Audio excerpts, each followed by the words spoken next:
exposição, né? De arte para crianças, arte da infância.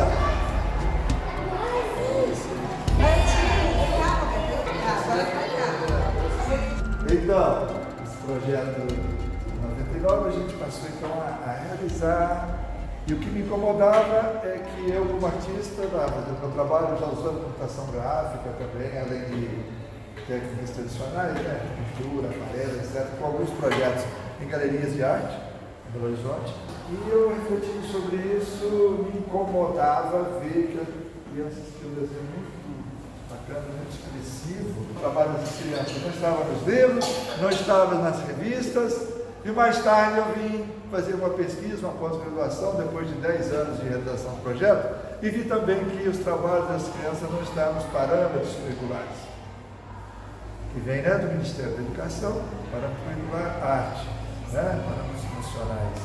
E a ênfase desse parâmetro curricular é sobre a história da arte do adulto, dando ênfase nisso, para fixar isso, fazendo atrás das releituras, né, que nós vamos conversar um pouco sobre isso. Acho um problema, acho que estão passando os carros na frente do boi, porque primeiro tem um processo de alfabetização, né? Então a gente procura ver esse processo então, da expressão com o desenho, como, obviamente, como a linguagem.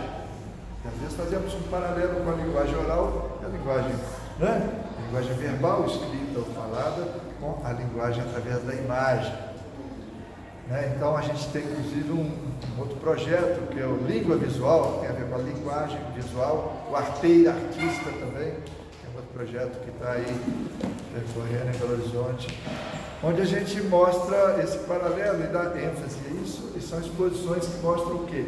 Mostram banners didáticos, né? Mostrando as artes das crianças e aspectos didáticos também desse processo do ensino.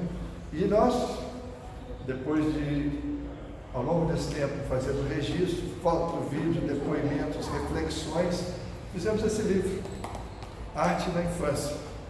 É um livro onde a gente aborda essas questões conceituais, esses problemas, digamos assim, da ausência da criança nesse contexto da cultura, né? E essa ausência dela tem uma área desse conhecimento, conhecido como o campo das artes. E esse campo das artes, formado pelas instituições, gente, nós estamos falando aqui de uma história complicada, daqui a pouquinho nós vamos ver coisa muito bacana aqui de desenho, mas eu estou conversando aqui um pouquinho com os professores. Porque o desenho de vocês não está na galeria, não está no livro, não está na revista, pode você ver. Pode você ver o título de outro livro que eu fiz, no Norte de Minas, para você ver fotografia, vídeo, né? Então, esse livro registra isso e o campo das artes é formado pelas instituições. Museus de arte, escolas de arte, galerias de arte, e críticos de arte, né? Curadores, toda essa área, e sobretudo o mercado de arte. E essas instituições, para minha surpresa, a partir do momento quando a gente começou a fazer esse seminário no Palácio das Artes em 99, eu comecei a ser questionado. Elias, que é isso? Você está aí dizendo que criança faz arte, mas a educadora Faigo Astral diz que criança não faz arte, e não sei o que lá e tal, parâmetros curriculares. Isso me incomodou durante um tempo, e depois de 10 anos de prática, né, em Belo Horizonte, no interior e em outros estados, né, eu resolvi fazer uma pós-graduação usando o próprio projeto como estudo de casos. E verifiquei então a bibliografia que está sendo utilizada para o ensino de arte nas escolas. E aí, realmente verifiquei que o enfoque desse ensino era, sobretudo, com esse enfoque no estudo de um determinado artista, estudar o seu contexto, onde ele viveu, que época, etc, etc. E aí tem algumas obras desse artista. E aí, para fixar a obra desse artista e talvez essa criança aprender por aí também, se faz as tal das releituras, né, das obras de arte.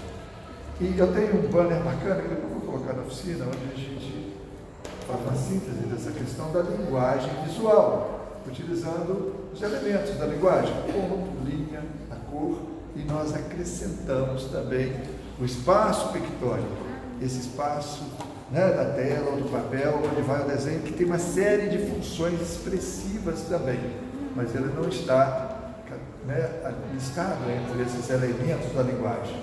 Portanto, a inovação que a gente faz demonstra. No vídeo nós vamos ver sobre isso também.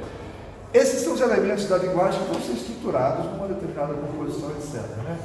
Então, esse ensino não está com ênfase nessa alfabetização, no conhecimento desses elementos. E coloca então essa criança para fazer toda a releitura. A própria palavra releitura já diz. Para se fazer releitura, nós temos que saber antes o quê? Estar capacitado para fazer a leitura. E para fazer a leitura nós precisamos do que antes? A alfabetização. A linguagem visual. E essa alfabetização não está sendo realizada. Então, esse processo da releitura, dessa criança por ter esse desenho, acaba ficando praticamente na instância de ser uma mera cópia. Mera por quê? Porque ela não tem ainda a capacidade de análise, de síntese, de proposição, de uma reinterpretação daquela obra, porque ela não foi nem alfabetizada nessa linguagem. Como que ela vai se expressar? Sem alfabetização, sem conhecer essa linguagem, não há como se expressar.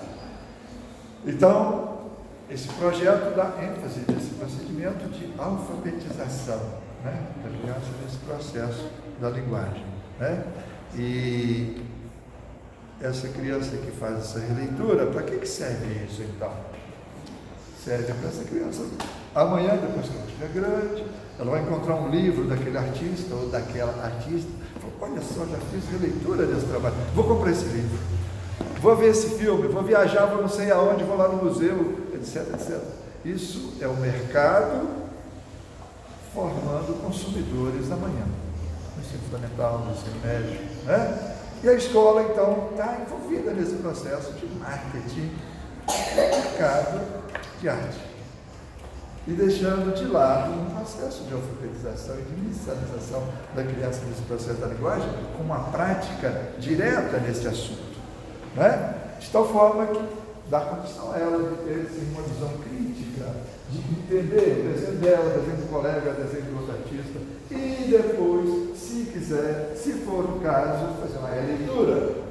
Não estou dizendo que não seja importante esse conhecimento da nossa cultura, com todos os seus aspectos, inclusive nas artes plásticas, etc. Não é só que se tem uma coisa maldosa acontecer. Que é esse colocar a criança num procedimento de releitura que visa a promoção de mercado, antes de alfabetizar essa criança. Nós vamos ver alguns elementos disso no vídeo também, Então esse livro tem aí essas questões conceituais, se tiver na biblioteca seria interessante identificar para até acompanhar um pouco aí dessas questões que nós estamos abordando, e práticas, teorias seguidas de práticas ao longo desse material. O livro também está na internet, a preço popular, porque é através da Lei Municipal de Incentivo à Cultura, com patrocínio também da MGS. Esse processo, a participação da criança nessas oficinas é muito prazerosa. É sempre com muito prazer. Aí bate o sinal do recreio. Aí o aluno fala, professor, deixa a gente de castigo aqui desenhando. Não, isso não. Você não vai perder o seu recreio, não é? Ninguém vai ficar de castigo.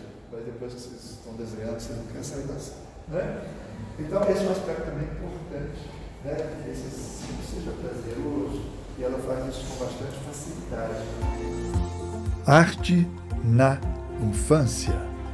Entendemos que o exercício da expressão é direito cultural e forma cidadãos desde a infância.